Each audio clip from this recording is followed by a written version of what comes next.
How to log into Facebook Lite. Hello everyone, this is Max. Welcome back to another tutorial video. So let's dive right in without wasting any time. First of all, open a Play Store. Now at the bottom right corner, tap on the search icon. Now click on the search bar and type Facebook Lite. Now tap on install. Now wait for some time until the application is downloaded. Now after installed, tap on open. Now on this text bar, enter your phone number or email address. Now enter your password.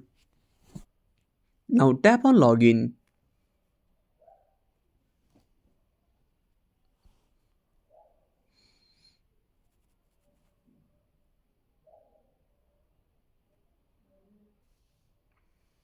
Now tap on save or not now.